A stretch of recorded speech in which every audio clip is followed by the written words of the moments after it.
story started with a man bleeding and struggling to breathe. He thought about how far they had come. Laser beams rained down on them. He held on to the hope that maybe, just maybe, they could defeat the enemy. But in an instant, something stabbed him in the chest. He froze. It took him a moment to realize there was now a hole in his chest. He dropped to his knees. That's when it hit him. It was a freaking deadly blow. He collapsed face first on the ground. He then had a thought about how he'd end up dying without being able to do anything. His blurry eyes stared straight ahead. He was looking at the flying humanoid creature, mankind's greatest enemy, called the Liquidator. One day, this unknown being appeared and wiped out an entire continent. In this world, a special group was formed to defend humanity against these monsters. The first member was a man known for surviving a massive meteor strike without a single scratch, using nothing but a shield, mind you. Because of that, people called him the world's protecting shield, Brian Millier. There was also a great sage said to have power equal to an entire division. She is the great sage Bella Albright. In addition to that is an archer who took down a high-level dragon in a single shot. His name is Jacob Bloomfield, the divine archer. Then there's the strongest swordsman to ever come into existence, the sword saint, Amy White. And then there was them, a group called the support unit. Corpses were already scattered all over the area. The man on the brink of death, our MC, was the foot soldier Gray Lee, who thinks that they are just sacrificial pawns. He watched those elite group fights and thought of how they are on another level. He knew that the graduates of the World Union Academy were amazing, but he didn't expect that the gap between them would be that wide. Those elites unleashed attacks that hit the Liquidator. It made him feel bad. Because he questioned if it mattered if the support unit were there or not, Amy continued to engage in a battle with the Liquidator. She tried to stab him with really fast movements. Gray grits his teeth. Witnessing the wide gap, even if they had trained hard, was painful for him to the point that it made him cry. The Liquidator skillfully evades the blades, until one blade scratched him. He was impressed that Amy was able to injure him. So he became serious. He unleashed a fast strike, and that skillfully cut off the elite's body in half. They had fallen as their blood gushed out of their body. Gray's eyes widened in shock. Liquidator showed his true skill now that he's done playing around. Gray couldn't believe that he took them out in a single blow. He realized that he was just playing until then. It pained him to admit that there's no way that they could win. He laid there in his pool of blood, but he was still conscious. Time has passed since his heart got pierced, so it was a puzzle to him why he's still alive. When his blood dripped, someone had spoken weakly, "I finally found you." The drop of blood turned into a small light, and eventually it became a message. Gray was called to come forth, for he wields great power. He woke up surprised. When he looked at his surroundings, it was a dark place with several stone structures, so he asked where he was. It made him think that it's the afterlife, though. It's quite barren. Aside from that, he also noticed someone was sitting on a throne. This person gives an impression of a god, with its black clothing, horns, and veil that covers its forehead, and a golden mark on its chest. It had a calm, stoic face. The mysterious creature spoke to him, saying that he had not perished, and informed him that his physical wounds have already been healed. Then Gray had something in mind. His injured body was shown on a screen. He asked him if he healed him. He replied that it wasn't him, but it was Gray's own power. That made Gray confused. The mysterious creature couldn't explain it to him because he was also unable to properly analyze Gray's power, but he guarantees him that his power is stronger than what the Liquidator possesses, but only if he can control it properly. Gray asked him if it meant that they could win the battle. He replied that he doesn't know and wouldn't have high hopes and yet, but he also believes they ought to get rid of the Liquidator. Which is why he stood up and pierced Gray's chest, so he could go. Then, a bright blue light appeared. A magic circle appeared on Gray's chest. The voice declared that he shall lend him his power. Eventually, Gray woke up on his bloodied corpse. He grabbed his sword. The tip of the sword was covered in dark energy. He was told that it is his own power. The mysterious creature told him that his power is not something that is visible in the naked eye. Gray understood. The Liquidator then noticed him. Without hesitation, Gray slashed the Liquidator. It saw his face. He couldn't believe that there was still a strong person remaining.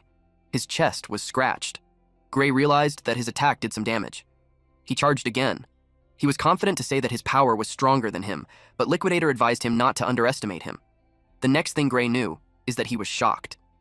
It took him time to process what just happened. His body was cut in half. Only his lower half remained, and blood gushed out from it like a fountain. Liquidator commended him for pushing him to use his all. Unexpectedly, a black mist covered the area, and a hooded man appeared. He had a mask on his face. His body was similar to a black flame. He raised his black, gigantic sword. The Liquidator was confused. He immediately created a barrier around him. The black flame was extinguished on the left side of his face, and from there, Gray can already be recognized. The Liquidator asked if he's truly human. Gray glared at him. Then he attacked him. His sword met the barrier. He tries to break through it. The Liquidator then noticed something. His barrier was shattered and the sword slashed him. He asked him again if he's truly human. Gray answered that he was wondering the same thing. Then he took a step. Gray acknowledged that Liquidator's strength isn't a joke. It didn't expect him to still be alive. It started breathing heavily. Liquidator approached him and whispered that he's going to crush him over and over until he's dead, but Gray attacked first. Liquidator was cut, and his yellow blood splattered. He called him a monster. But it wasn't about to be defeated there. Light surrounded its body as it built up more power. He joined his hands until a magic circle appeared. He stated that time's up. Our MC held onto his big-ass sword as he waited for the Liquidator's next move. Gray was surprised that it suddenly became night, but it didn't matter to him. He went behind him. He thought of slicing his neck, but his sword was blocked by his barrier. It surprised him.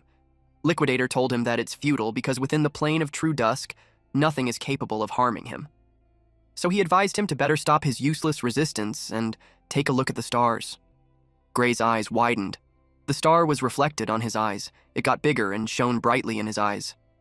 Liquidator states that it's beautiful. It was like the sun. And suddenly, it fell from the sky.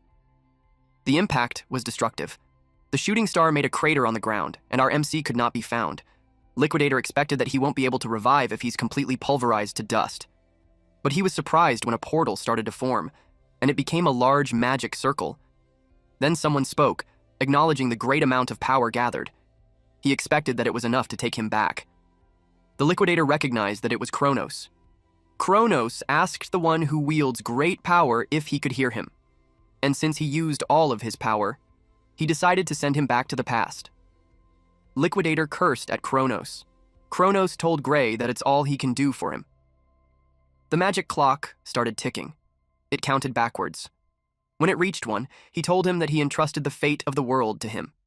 With that, Gray woke up from a nap while laying on the grass. He was confused about where he was. Our MC woke up in the middle of a field. The sky was bright and the grass was green. He then looked on his right and recognized that it was his hometown, Renato Village. He was puzzled because it shouldn't be there because it was destroyed 15 years ago. Then he recalled that he was advised to be sent back to the past. He couldn't fathom that it really happened. He propped himself on his hand, but he saw the wound. Around that time, he was being picked on by Belder and the others. This time, he told himself not to be beaten by guys like them, but he knew that those guys were strong and he just couldn't beat them. He sighed and stated that defeating Liquidator was just a dream. He decided to think about how to deal with them once he's a bit stronger because he didn't want to get hurt, but while walking in the forest. Unfortunately, he ran into them. The leader was the biggest bully of them all named Belder.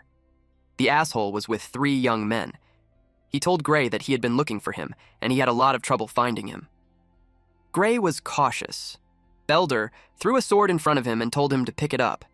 He looked clueless, which is why Belder called him out not to act dumb. He wanted to have a mock battle. Gray refused, saying that his injury hasn't healed yet. He thanked him for the invitation and told him that he can't partake until his injury heals. Belder replied that he has nothing to worry since the blade is blunt. Gray reasoned that no matter how blunt the blade is, it is still a lump of iron and it can still injure someone if hit in the wrong place. Belder yelled at him to shut his fucking mouth. He told him that he didn't have the right to say no, and if he doesn't like swords, he told him that he can just fight without a weapon. Belder immediately charged forward. Gray was caught off guard. He couldn't believe that he wanted to beat him, even when he was unarmed. Now it didn't seem like that intention was truly a mock battle. He remembered what the military doctor told him before he was sent back. The doctor said that the reason that his swordsmanship wasn't improving was because of an injury he had sustained as a child. And reflecting on it, he could tell that it is where his life as a loser began. He sidestepped to evade Belder's attack. Then it confused him. Belder clicked his tongue in annoyance. While Gray was wondering if Belder's strikes were always that slow. He ducked to avoid another attack. They engage into a dance-like motion, wherein Belder attacks and he evades it. He realized that it wasn't because Belder was slow. Belder got annoyed that he couldn't hit him. The sword was an inch away from Gray's face, but he moved swiftly to evade and closed the gap between them. He realized that the correct answer was he had gotten faster. The other 3 young men were surprised with his move. They stated that it seemed like he's a completely different person. He went to pick up the sword. He knew that he might not have the body that he used to have, but he has the memories of the battles that he fought. Belder leapt to slash him. Even if the attack was coming from behind, he skillfully deflected it by swinging the sword using his uninjured hand. Belder got hit, and he let out a small groan. Gray didn't expect that it was enough to throw him off his feet. It made him question if it's okay to fight against such an amateur, but he thought that the guy isn't someone who deserves pity. He reasoned that it was those pieces of trash who tormented him because he couldn't fight. But this time, it wasn't the case anymore. He attacked, resulting in Belder letting go of his sword. Belder cursed out loud. Seeing that he let go of his sword easily, Gray could tell that he's worse than an amateur. He told him that he probably wasn't trained on how to receive a blow from a sword. Our MC stepped in front of Belder and told him that there's nothing to worry about, as he held on to his sword. He quoted that as long as the blade has been dulled, it would be totally safe to beat someone with it. Belder got hit. He couldn't believe his shoulder just bled. When blood splattered on his face, it made him cry out loud and fell on his knees. Gray didn't expect that the blade wasn't blunted, but when he checked, it was completely blunt. And had it been a sharp sword, Belder might have actually been killed. He glared at them and continued to strike. Belder was hit on the nose. He bled a lot as he fell on his back. Gray decided to keep using the blunt edge. He towered over Belder and asked why he's screaming so much. He didn't have the right to do so when he's the one who told him that a blunt sword is safe. He grinned devilishly at him. Belder started to get scared. He yelled at those 3 young men to stop standing around and beat his ass. Those 3 were scared because Gray got strong all of a sudden. One of them suggested they go together from behind. They surrounded him. Gray asked them if they wanted another round. Belder ordered those 3 to kill him. Gray stated that he was going to overlook it, but he changed his mind. The forest was indeed disturbed. Those 4 ended up all bruised up with a large bump on their heads, and they could barely open their eyes. They meekly kneel with their weight on their heels, hands gently resting on their lap. Gray remembered how he's been so scared of those guys before. He asked them if they were from the Serious Swordsmanship Dojo. Belder replied that it was something like that. One of them said that they felt like they have gotten strong enough, so they haven't been going lately. In his head, he questioned their meaning of strong enough. He realized that he shouldn't expect much from the dojo itself, but regardless, he knew it would have uses. He wanted to be introduced to the dojo because it was by referral only. Belder told him to ask someone else because if he told his master that he lost, he couldn't imagine what they would say. Gray swung his sword in front of Belder and suggested that they should just continue what they're doing. Naturally, Belder got scared. He ran off while yelling that the dojo is that way. They were all surprised how fast he was. Those 3 yelled at him not to leave them behind. They soon entered the city. Belder asked him why he wanted to enter a dojo. He stated that it was because the dojo has a recommendation slot for the academy.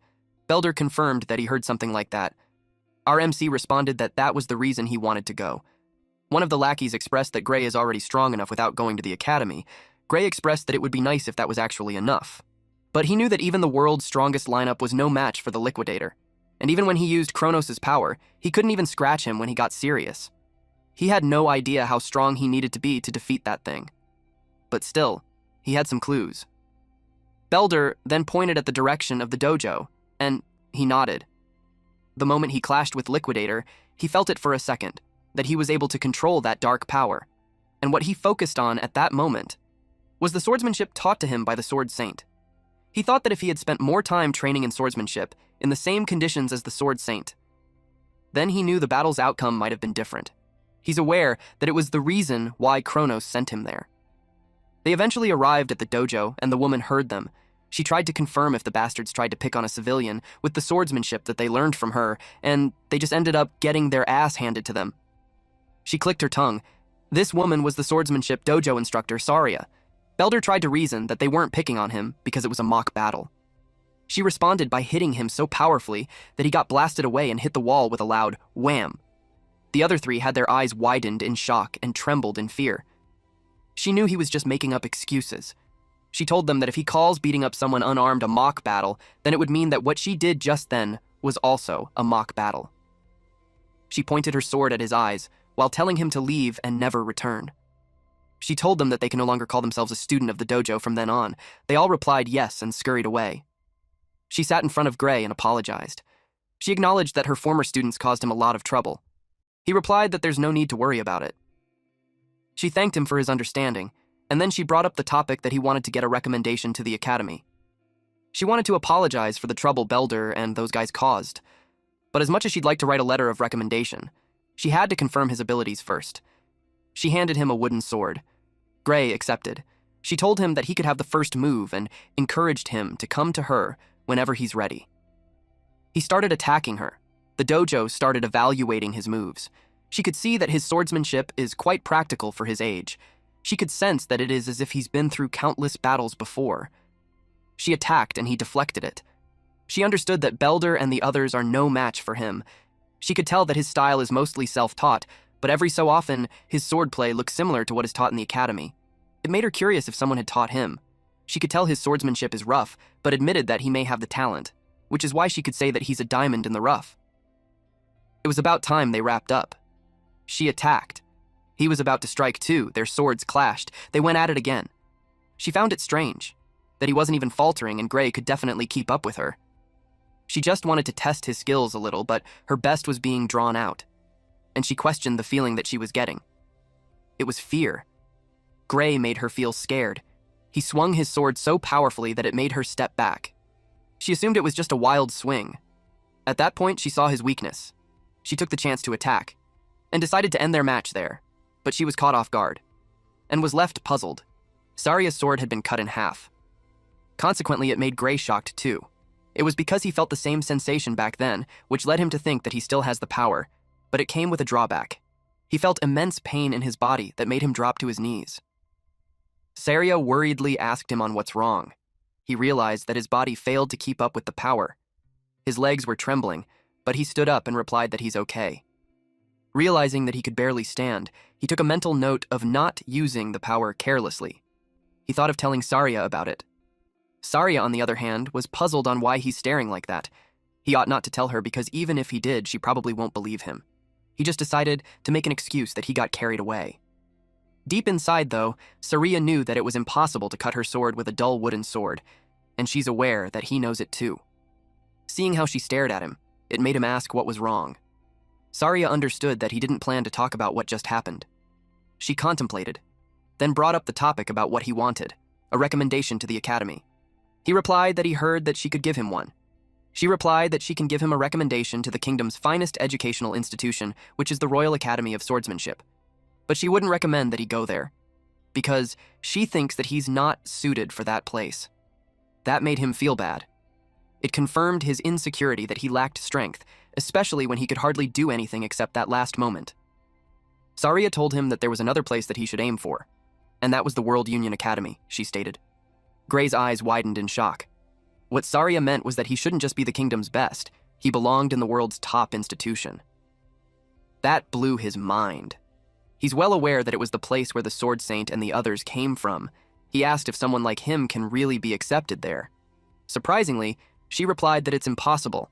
She knew he recognized it himself. His body was far from fit enough to wield a sword. She's aware that if it's the Royal Academy, he might be able to fake it with his skills, but it won't pass in the World Union Academy. She questioned how he'd acquire such skill with his feeble body. He knew she's right, because he's well aware that everyone from that academy is a genuine monster. And with his body like that, he can't even compete. He looked sad about it. Saria saw his expression and asked why he's giving up. She pointed out that there are still 9 months until the entrance exam. He reasoned that it's only 9 months. She agreed that it might not be enough time, but she wanted him to trust her. She asked if he's ready to suffer over the next 9 months. He replied that he didn't want to suffer, but he decided to do it. He entrusted her to take care of him over the next 9 months. She liked our MC's answer. With that, her demeanor changes, which caught Gray off guard. With a devilish grin on her face, she told him that it will be the start of his hell. Days passed as he underwent rigorous training with her. He trained relentlessly. Gray ate both delicious and questionable meals. He sparred with her, and continually honed his swordsmanship. Our MC was determined to make it to the entrance exam on time. 8 months later, changes were noticeable. Saria could see that he had grown muscular, and with that, she had nothing else to teach him. She encouraged him to go out there with confidence. He was puzzled because there's still a month until the exam. She explained that taking an exam in a place he's not used to isn't going to be easy, which is why it's best that he gets there early. She gave him money for the trip and for a month's worth of food. He hesitated on taking it. Also, he thinks that going a month early was too soon enough. He takes it as if she's chasing him out of the village. She replied that he's just overthinking it. He brought up the topic about an ogre's nest being found near the area. That surprised her. He added that there are hardly any guards in the village. She tried to play it cool, and told him that it had nothing to do with them. She assured him that help will come from the royal capital, so they have nothing to worry about. She urged him to head to the exam without any worries. He could tell that she's lying. He knew that no help would ever come to the village, and right before the village is destroyed, his master would lose her life. In his past life, there was news that she was killed when she went to kill the ogre alone, but he simply replied that he understood what she wanted. He thanked her, and informed her that he'll be going. She let out a smirk, and wished him well on the exam.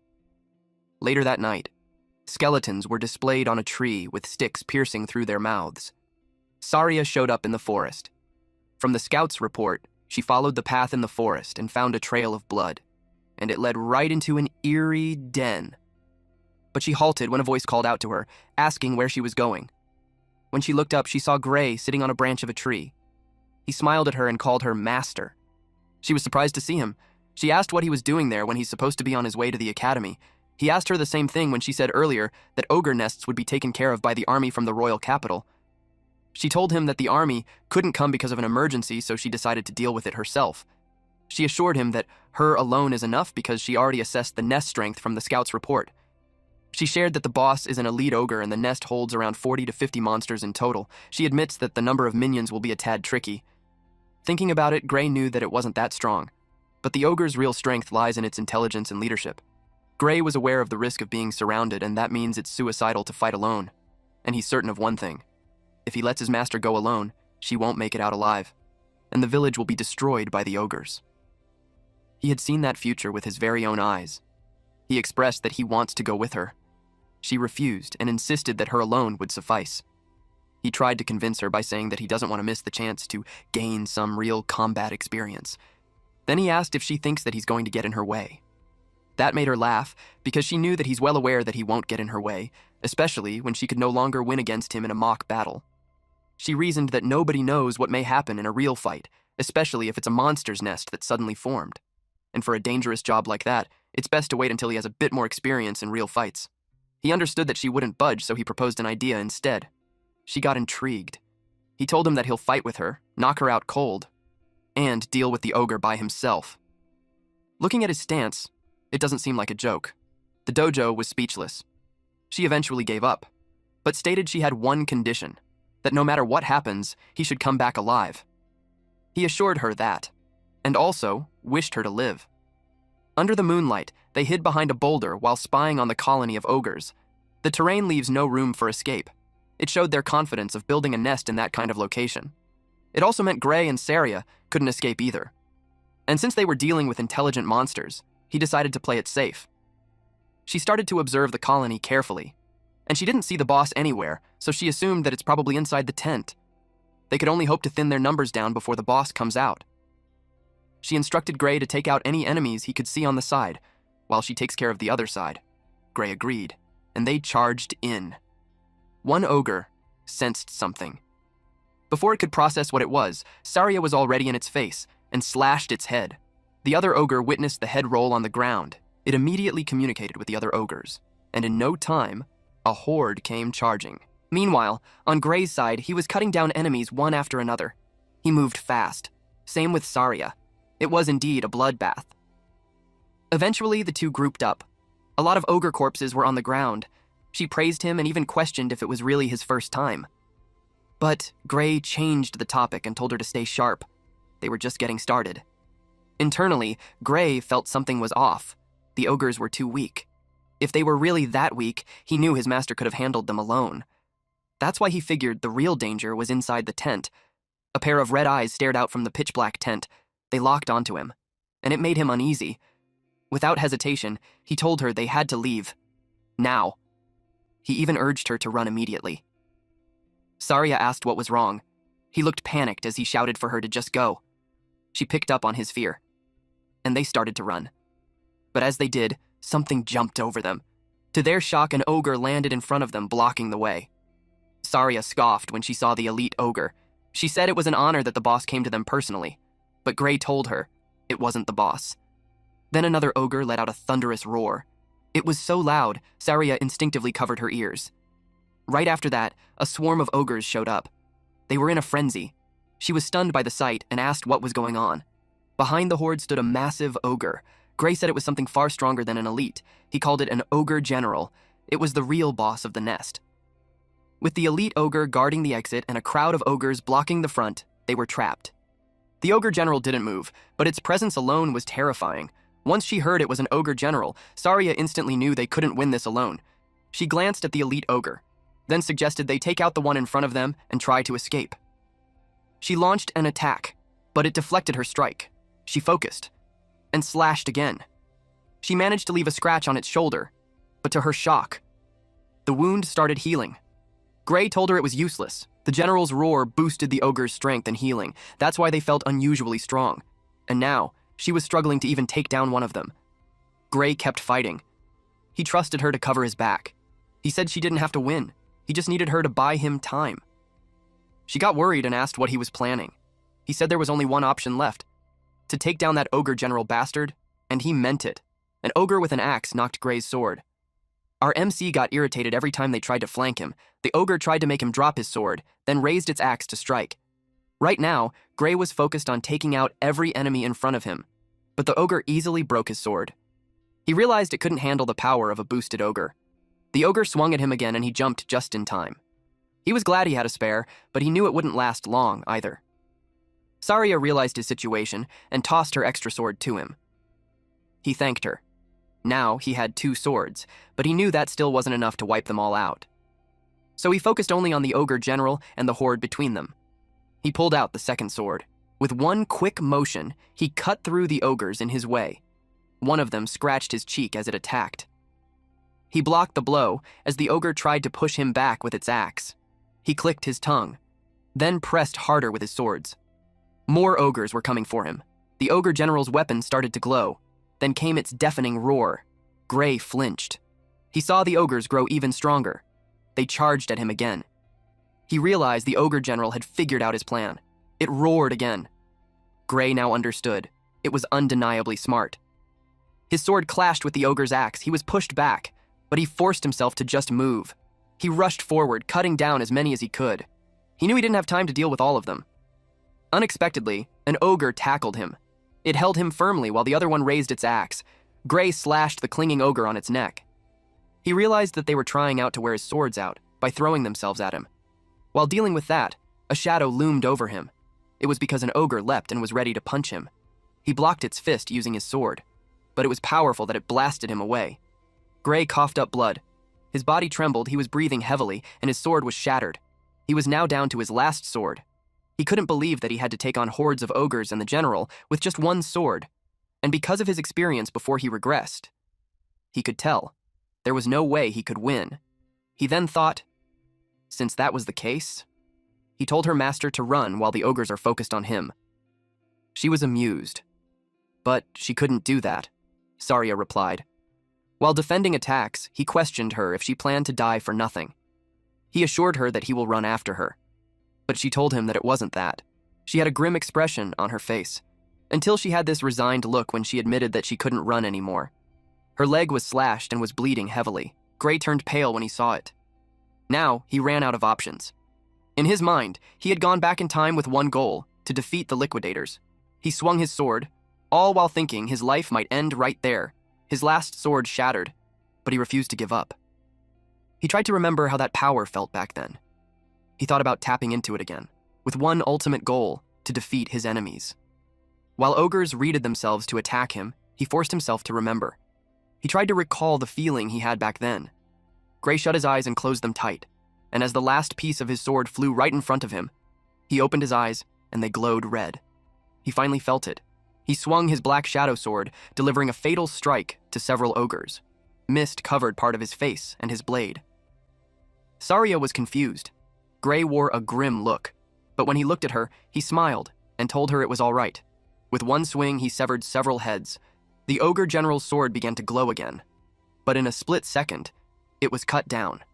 Saria noticed it, but while she was distracted, an ogre tried to sneak up on her. She realized the attacks felt weak.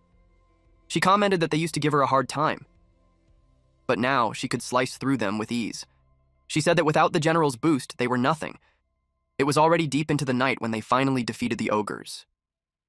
Gray apologized for breaking her sword. She didn't mind, especially since he saved her life. He handed it back to her. She was about to ask him about the strange power he used when Gray suddenly collapsed. He fell face down to the ground. Saria panicked and called out his name. Gray's consciousness drifted into a dark realm. He asked himself where he was. Everything was pitch black, except for a single door in front of him. He looked around, confused. Black flames then burned through the chains on the door. He recognized it. It was the same power he had tapped into. He wondered if opening that door would give him that power again. The thought made him uneasy. Still, he stepped toward it. But suddenly, he felt a terrifying presence behind him. It made him freeze and step back. His breathing grew fast and shaky. Deep down, he just knew. If he opened that door in his current state, he would definitely die. Then, out of nowhere, a voice said he made the right choice. And just like that, he jolted awake. He was gasping for air, drenched in sweat.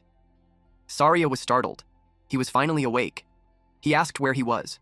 Saria told him he was in the village infirmary, and added that he had been unconscious for 5 days. She then admitted that she was scared he might never wake up. When he realized he'd been out for 5 days, he knew he had pushed his body too far. Saria said that pushing himself didn't quite describe what he did, but setting that aside, she checked if he was able to move. Gray tried to move, but he quickly realized he couldn't summon any strength in his right arm. He could move it with effort, but it worried him. What if he couldn't hold a sword anymore? Worse, there was a strange bruise on it. It looked like someone had splattered black ink on his arm. Saria expected that he wouldn't be able to move it well. Gray wondered if she could even see the black mark. He then told her he couldn't put any strength into his dominant arm. Just as she thought, it wouldn't heal properly anytime soon. All the bones in his right arm were shattered. He was shocked. It didn't even hurt. She explained that they used a magic potion to treat it. That stunned him. Magic potions were expensive. She told him not to worry. The village chief was the one who gave it to them. Gray couldn't understand why the chief would give something that valuable to someone like him. She asked what he was talking about, then reminded him he was the village's hero. Gray was clueless. Suddenly, someone burst into the room. It was the village chief. Gray immediately thanked him for the potion. But the chief said they should be the ones thanking him. With strong emotion, the chief said that Gray had fought an ogre general, a monster that even gathered troops from nearby towns couldn't scratch. And that kind of monster had come for their village. He clasped Gray's hand tightly and said, if Gray hadn't killed it, the village would have been wiped out. The chief explained that without him and Saria, there'd be no potion, no infirmary, no survivors. None of them would even be there talking. Gray replied that he was exaggerating, but the village chief insisted. He knew in his heart he wasn't. Gray thought about that. At some point, he agreed with the village chief, because before he regressed, the village was supposed to have been destroyed by the ogre attack. The village chief told him that if he still didn't understand how important his actions were, he'd gladly explain everything in detail. He also heard that Gray was planning to take the academy entrance exam and asked if that was true. Gray's only response was, oh. Thoughts raced through his mind. He killed the ogre a week before the exam and had been unconscious for 5 days, leaving him with just 2 days left. He turned pale when he remembered the journey to the academy. It was a 3-day walk. On horseback, it would take a day, but he didn't have the money for that.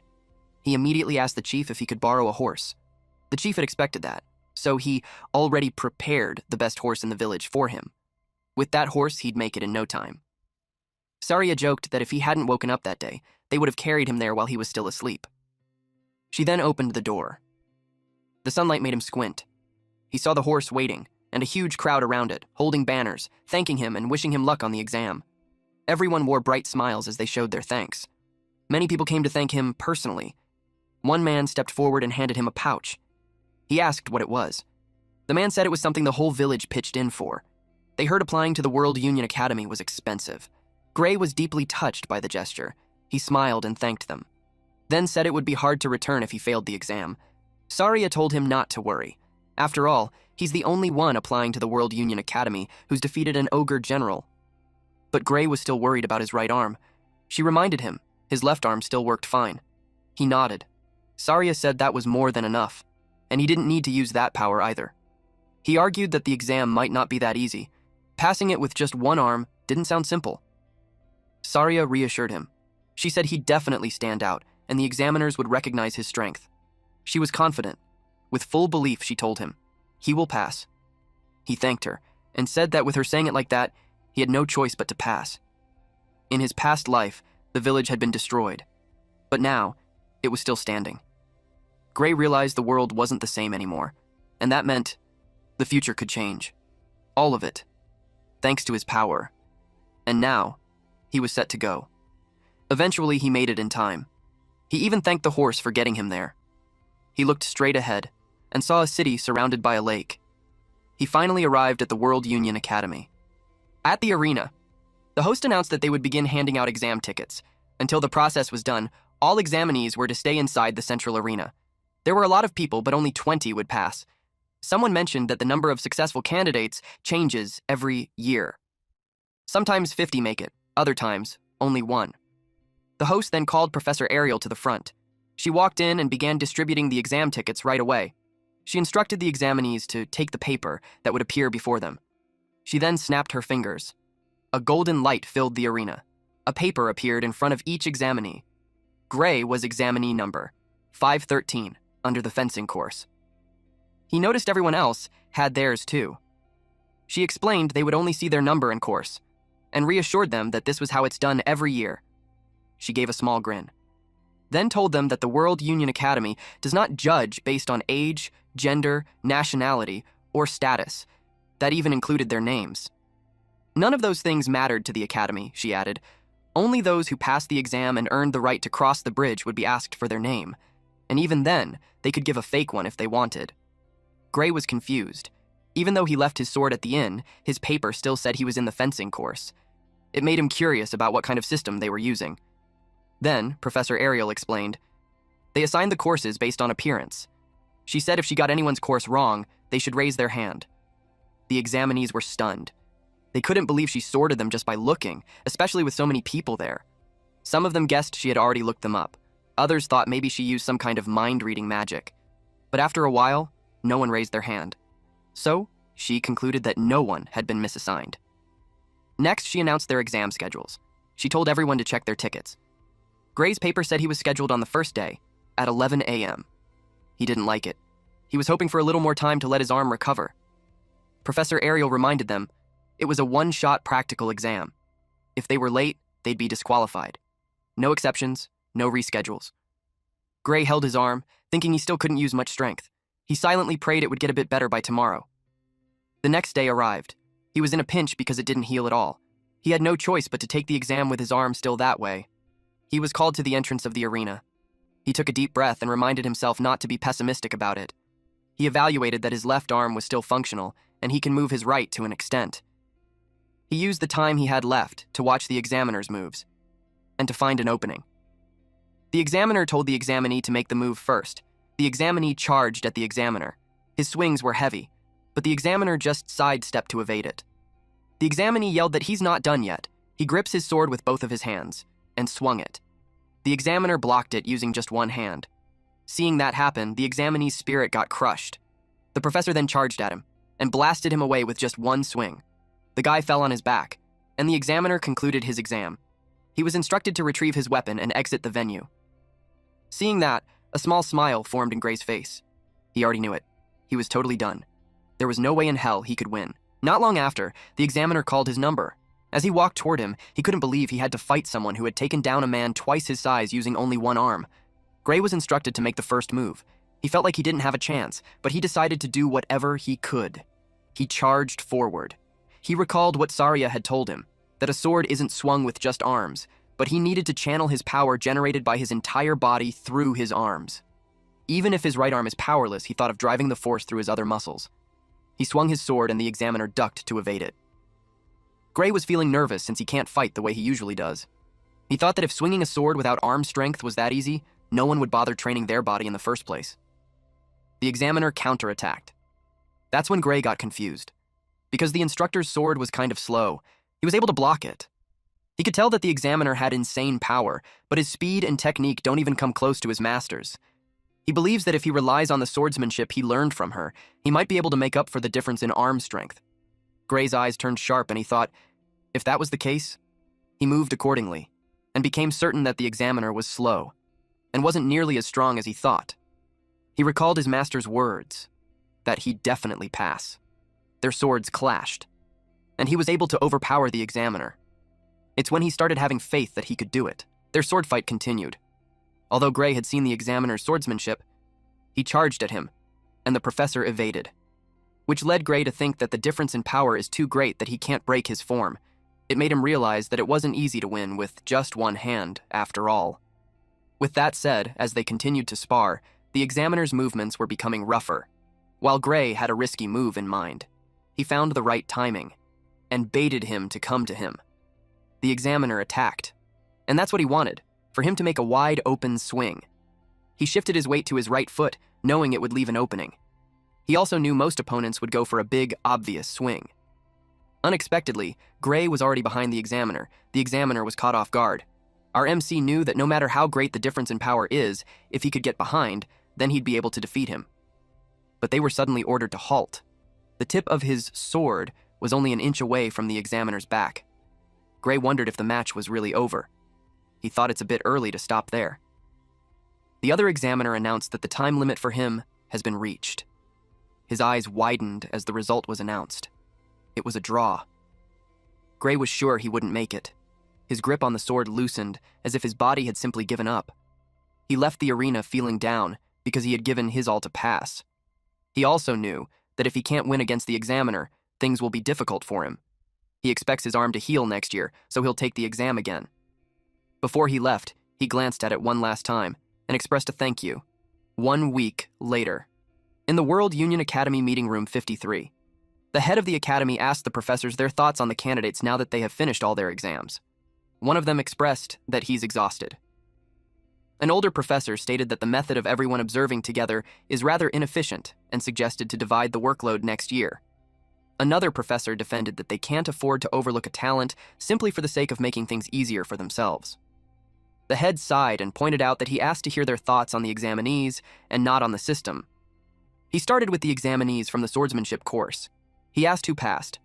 They watched the screens, and one of the professors stated that, as always, those who beat the examiners passed, and the rest will be based on the quality they showed and how they held out during the 15-minute time limit. He asked the other swordsmanship course instructors what they thought. One professor replied that other than those who beat the examiner, the candidates number 5,217, 753 stood out. The other person suggested that they keep it at that, since even if others joined, they wouldn't be able to keep up in class. The professor agreed and asked if anyone thinks otherwise. The meeting went on. Eventually, the head concluded that they had confirmed the successful candidates for the swordsmanship course, but then someone asked about candidate number 513. The head glanced at the speaker. It was Professor Ariel. She asked them what they think about candidate 513. They all watched the screen. One professor called 513 a little guy. When they watched it, it looked like he's going to win, but if he relied on setting up traps just to beat the examiner, things would be difficult for him. They observed that the technique was good, but his strength was lacking, and it felt like he was outmatched from the start. The brown-haired professor with a mustache expressed that he's not good. They all agreed. Professor Ariel was speechless. She couldn't believe that so many have watched and yet not a single one of them noticed. She thinks that if everyone's blind, then having everyone to observe together is a waste. The next day, Gray was holding his exam ticket. The results for the swordsmanship course will finally be announced. Only 6 people passed. Everyone waited nervously. The first to be called was candidate number 5. As their number was called, their exam ticket burned. Then came candidate 217. Next were numbers 432 and 615. Then 753 and 925. That was it. Gray looked crushed when his number wasn't called. The successful candidates were told to cross the bridge and finish enrollment by the end of the day. Gray was downcast while others around him cheered for the passers. He wore a heartbroken look after failing. Then came another announcement: the Divine Eye Special Admission. Just a few seconds later, Gray's number was called, and his exam ticket burned in blue flames. Everyone around him was shocked. Gray stood frozen, completely confused. People in the crowd started sneering. It was Gray's first time hearing about this special admission. Some said the academy must have cheated. They claimed the World Union Academy had sunk to a new low. Gray overheard them. He was confused since he had no connections. He wondered if his master did something, but he hadn't heard anything. An old man scolded the crowd for talking like that about the Divine Eye admission. He said it was a prestigious category that produced heroes for centuries. The crowd didn't buy it.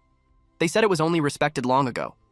They pointed out recent Divine Eye picks: Amy White, Bella Albright, Leek Muller, and Jacob Bloomfield, and called them failures. Even the current candidates had heard the stories, but Gray knew better. Those three were part of the main force that fought against the Liquidator. Now, his name stood beside theirs. An announcement was made in the academy that the entrance ceremony would begin in 30 minutes.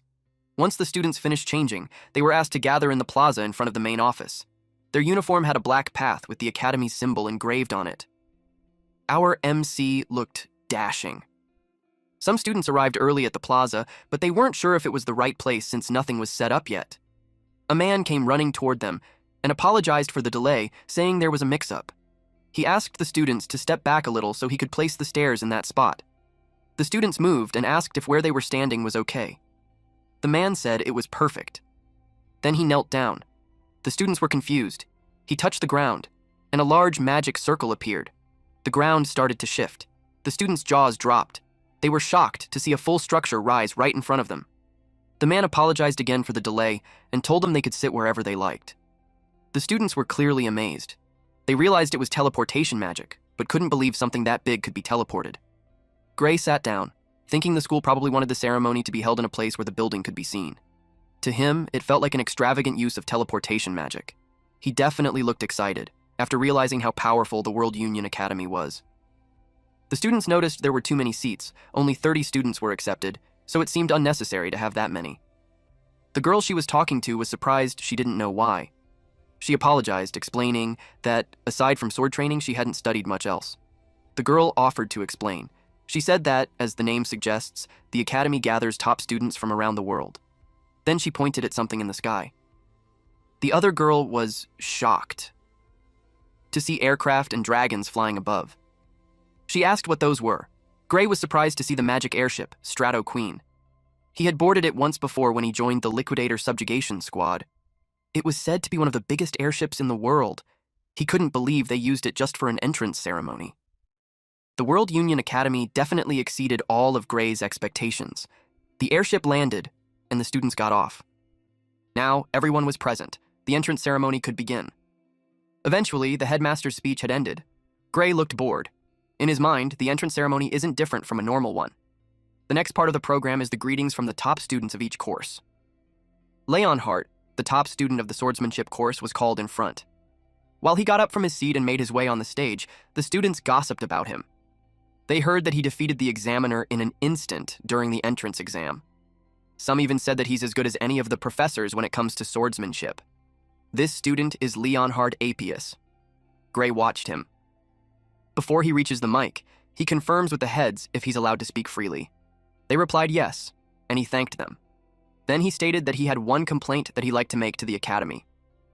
Before he continued on that, he greeted his fellow students, and all of those who were admitted in the academy through a proper way. He stated that it's an honor to be admitted to the academy with the rest of them. He told them that they should graduate as individuals capable of making meaningful contributions to the world, so he encouraged them to work together. He added that he was looking forward to the days when they can aim high together as students of the prestigious World Union Academy, but he expressed that there's among them those who don't deserve to be there. He asked Professor Ariel if he's correct. It caught her off guard. She stated that all the students there passed the rigorous exams, and though they may not be as strong as him, she doesn't think that it's a wise idea to exclude them. Then she asked him why he's asking her that. Leonhardt glared at her while saying that he's not talking about those who have been admitted by passing the exams properly. He stated that what he meant was the students she backdoored into the Divine Eye special admission. Then he dared the student who was specially admitted to show himself and ordered him to return his uniform and leave the academy. Tension filled the air. Gray couldn't understand why he's so hostile. Then he recalled that Leonhardt was sitting right next to him. He was relieved that he didn't know his face. He was thinking that he won't get caught up in it if he doesn't step forward. Professor Ariel acknowledged that the students for that year are quite lively. Leonhardt felt like no one was taking him seriously. He called her out and told her to stop letting students in through the back door. She didn't say much at first. Then, in the blink of an eye, she leaned in and whispered in his ear, asking if he really thought he was stronger than that kid. Her move was unexpected, that it shocked the whole arena. Leonhardt was caught off guard. He gritted his teeth. He said yes, then asked if she was trying to prove him wrong. Professor Ariel liked his confidence and suggested a bet. That caught his interest. She bet both her job and the kid's admission. Gray was confused by everything happening. Leonhardt turned to Professor Ariel and asked if she was trying to make him fight the special admission kid. Professor Ariel calmly replied that she'd never do something so boring. She added that if Gray went all out, Leonhardt would be dead. As a responsible teacher, she said she'd never put their lives in danger. Leonhardt's veins popped in anger. He felt insulted, but she simply said she was stating facts. Instead, she suggested a safer option, a bet involving monsters. She said Leonhardt was better at fighting monsters than people anyway. He glared at her but admitted that she knew him well. He asked what the actual bet was. She explained it simply. Each of them would fight a monster she picked.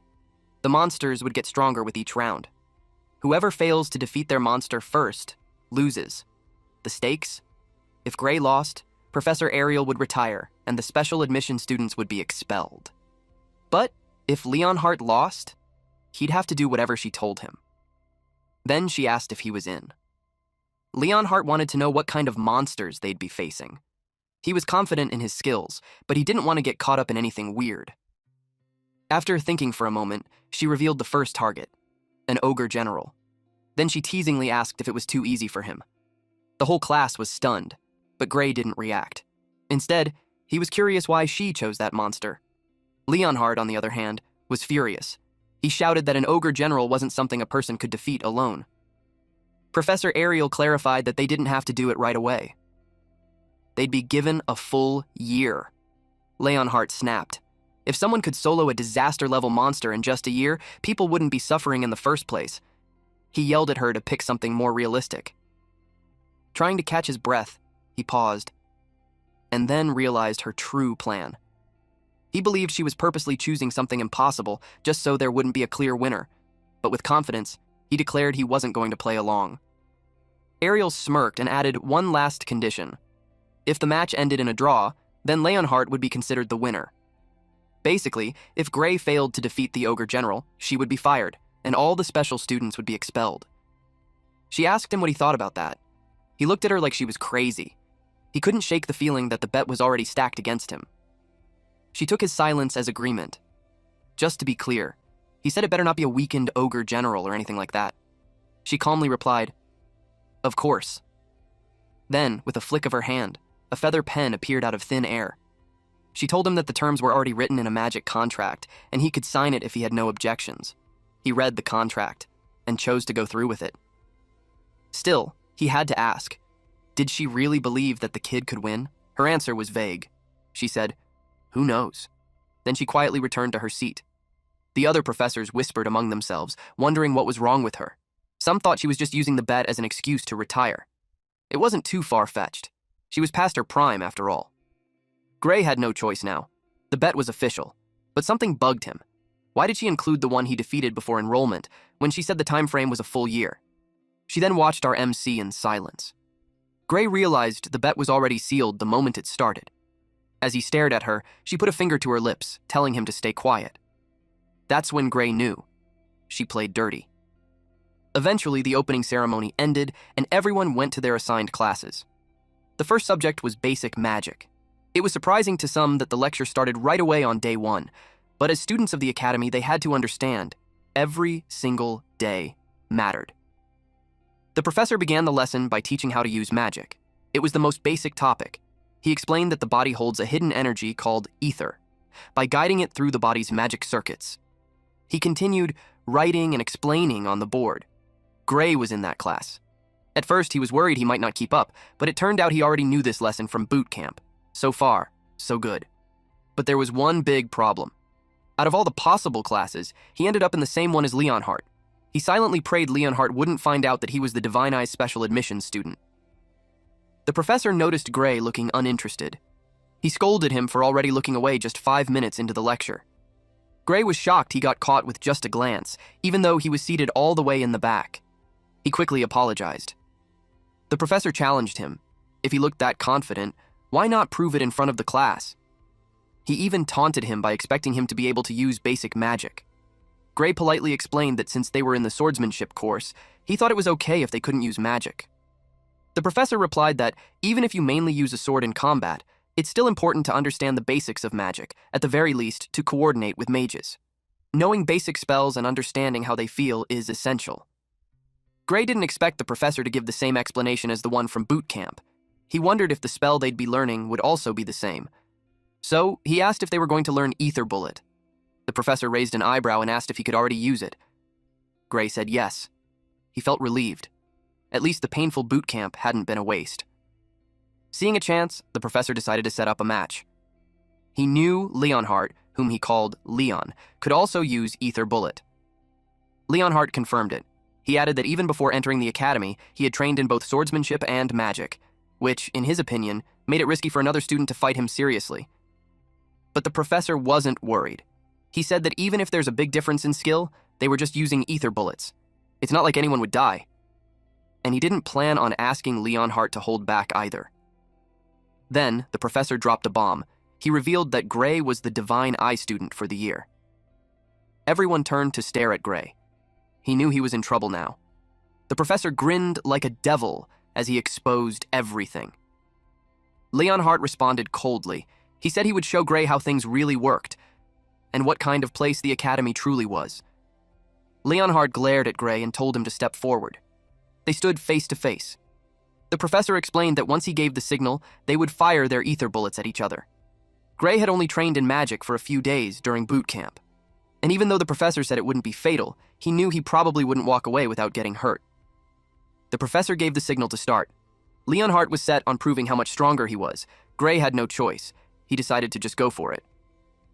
Leonhardt released a small baby blue orb of light, but when Gray cast his spell, a large glowing blue orb formed in front of him. The next moment left everyone stunned, their faces frozen. Even our MC was in disbelief. Gray's ether bullet overpowered Leonhardt's. It made Leonhardt shriek.